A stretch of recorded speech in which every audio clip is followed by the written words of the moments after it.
The influence of the European Union is very big. The tasks are not limited. So the first thing, it's very simple, is to limit the tasks to protect the freedom of the citizens. So the first thing is there has to be a limitation of tasks. And it has to be done in a constitution. Now the word constitution, you cannot use it anymore in Europe. For we voted against the constitution, so everyone in Brussels says there is no constitution anymore. We call it a treaty. But there are some hard and fast rules which certainly has the characteristics of a constitution. For we need those constitutions, for we need credible commitments of the European Union. Of course the European Union can say, well, we will live within our means. But government always gives more money than it gets by taxation. So you have to have a credible commitment. And if it cannot be the experience of the government, it must be in a constitution. So we really do need a constitution. Of course you can say in the United States we also have a constitution, and then the government also of course grabs all the power. But still in the United States you can say, well, it's against the constitution. At this moment there is no constitution, so the European Union can do everything. Also in the Netherlands, we do have a constitution, but you can never mention it. So what the government does is by definition good. You cannot say it's against the constitution, for Parliament always decides. So first, the tasks. Second, the process of decision making about the budget. At this moment, they say there are three parties, trilateral decision making. You have the European Parliament, the European Commission, that's a sort of European government, and the European Council. The European Council is, for instance, the Council of the Prime Ministers, of the Council of the Ministers of Finance. Those three make the rules and play inside the rules. So you have a sort of an empire who's also playing. So it's football, you have a football match, an empire is also playing on the field. And he's also playing empire. So that will not work, of course. It's good if you have three parties, for the healthy sort of imbalance. If you have two parties, always one will get bigger, stronger than the other ones. But if you have three parties and one party is getting weaker, then the third party will always help that weaker party, for it will help to create the balance.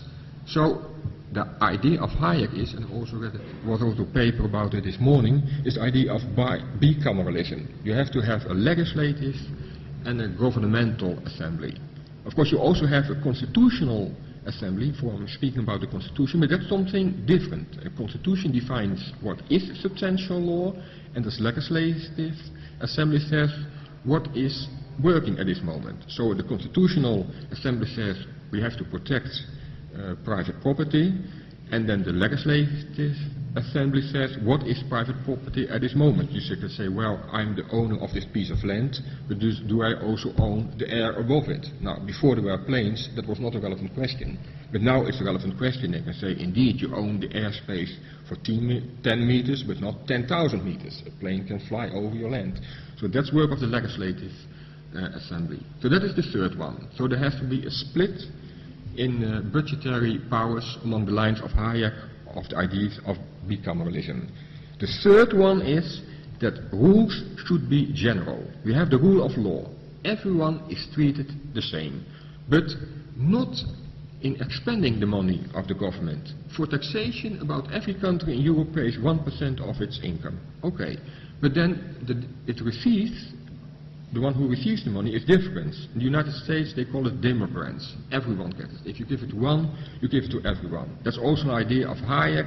They say that's the greatest protection. Everyone will be treated the same. For I know, for instance, let's say in the Netherlands, if the Queen gets ill, she gets to the hospital maybe one day before I get there, then the second day I get there, and the third day an illegal immigrant will be there. We all are treated the same. We get the same treatment in the hospital. It doesn't matter if you're rich or poor, the Queen or whatsoever. So that really gives an idea of solidarity. For the European Union also wants to create solidarity between the member states and the inhabitants of Europe. It's very difficult if you treat not everyone the same. So that's the third idea, to treat everyone the same by also the expenses of the European Union the same. So no, for ethnicity or where you live or whatsoever, you all get the same. Now, to sum it up, so I want to limit the budgetary tasks, to split the budgetary powers bicameralism, and not to limit benefits to specific groups or countries. And I think that is really a means proportional to the problem. For first, it creates trust, solidarity between the states. We have a sort of shared framework. Second, it really limits the tasks of the European Union. And then also a lot of ideas is people must become more ethical or more moral. You must more do nice things for other people. But that will not work. It's just like in a market economy. You have the incentives by competition and private ownership to work for your neighbor, to give him a good bread and not sell him old bread. So I want to change the rules. I do not want to make people better.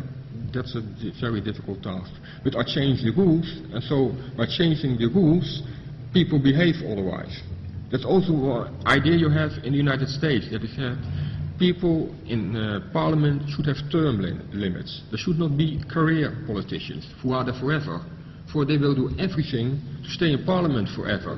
But if you say, I will only stay here for 4 years, you can work for your principles. For you do not have to have it re-elected, you do not have to get money or something to finance your next program.